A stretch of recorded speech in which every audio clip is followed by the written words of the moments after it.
Bonjour à tous, j'espère que vous allez très bien et que vous êtes prêts pour cette nouvelle leçon de questionner le temps. Cette semaine, nous commençons un nouveau chapitre, mais nous restons au Moyen-Âge. Tu sais que la vie des paysans était rythmée par les travaux agricoles. Tu es devenu incollable sur les seigneurs et les chevaliers et tu sais nommer précisément toutes les parties d'un château fort. Et pourtant, il te reste encore bien des choses à apprendre sur cette longue période. Commençons par une devinette. Souviens-toi, je t'avais expliqué que l'on pouvait encore visiter des châteaux forts en France. Pourtant, il faut savoir que beaucoup de châteaux forts ont été détruits. Saurais-tu me dire quels autres monuments du Moyen-Âge ont été conservés dans presque toutes les villes et villages de France et d'Europe? Allez, un petit indice. Réfléchis bien. Pense à Paris et demande-toi quel bâtiment à Paris date du Moyen-Âge. Les églises et les cathédrales, bien sûr. La France en compte encore près de 100 000. En fait, on a construit beaucoup d'églises et de cathédrales au Moyen-Âge car la religion avait un rôle très important. Et c'est ce rôle qui va nous intéresser aujourd'hui. Pour commencer, il faut faire la différence entre église écrit avec une majuscule et église écrit avec un E minuscule. L'église avec un E majuscule, que l'on appelle aussi le clergé, c'est un ensemble d'hommes. Ces hommes, ce sont les prêtres, les évêques et même le pape. Tandis que lorsqu'on parle d'église avec un E minuscule, on parle des bâtiments des églises. Et c'est l'église avec un E majuscule qui va nous intéresser aujourd'hui. Au Moyen-Âge, presque tout le monde était chrétien. La vie de chacun commençait naturellement avec le sacrement de baptême. Ainsi, dès la naissance, on devenait enfant de Dieu. À cette époque, tu le sais, il n'y avait pas de mairie. C'est donc à l'église que revenait le rôle de marié. Les cérémonies religieuses sont nombreuses, pour les fêtes de village, pour les travaux au champ. La messe est célébrée tous les dimanches. En fin de vie, les hommes reçoivent l'extrême onction, qui est le dernier des sacrements. En fait, ces images nous montrent que l'Église règle la vie des hommes de la naissance à la mort. Elle leur rappelle en permanence que l'homme doit tout faire pour gagner le paradis.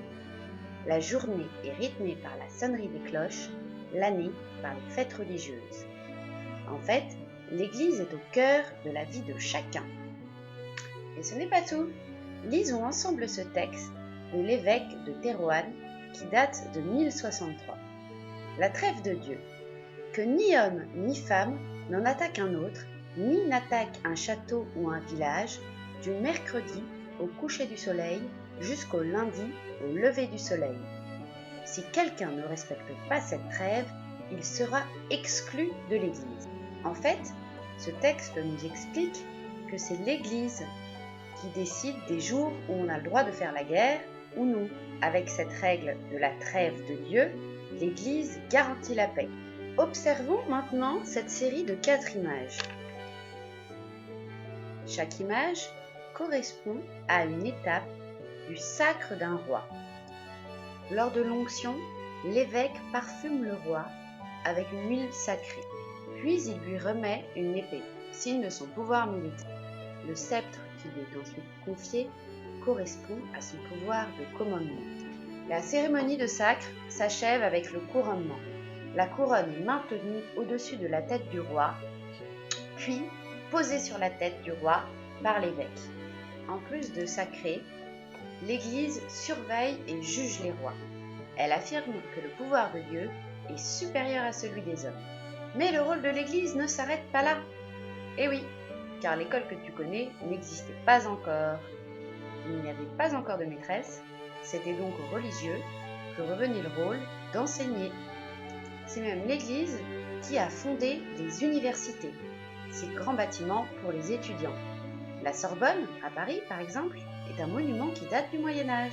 Cette dernière image nous informe sur un des rôles principaux de l'Église. L'Église accueille les pauvres et soigne les malades. elle crée les premiers établissements d'accueil pour les plus démunis, que l'on appelle les hôtels-dieux. Avec la création des tables des pauvres, elle vient en aide aux plus miséreux.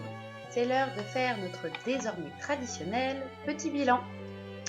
Souviens-toi qu'il ne faut pas confondre Église avec E majuscule et Église avec un E minuscule, qu'au Moyen-Âge, presque tous les hommes sont chrétiens, que l'Église rythme la vie quotidienne de la naissance à la mort, qu'elle soigne les malades dans les hôtels-dieux, qu'elle est responsable de l'enseignement, qu'elle accueille et nourrit les plus pauvres, qu'elle garantit la paix grâce à la trêve de Dieu, et enfin, qu'elle sacre les rois. Tu l'auras compris, l'Église a un grand rôle à jouer dans la société du Moyen-Âge. C'est fini pour aujourd'hui. Tu peux donc coller et compléter la leçon dans ton cahier rouge. Et nous, on se retrouve évidemment très bientôt.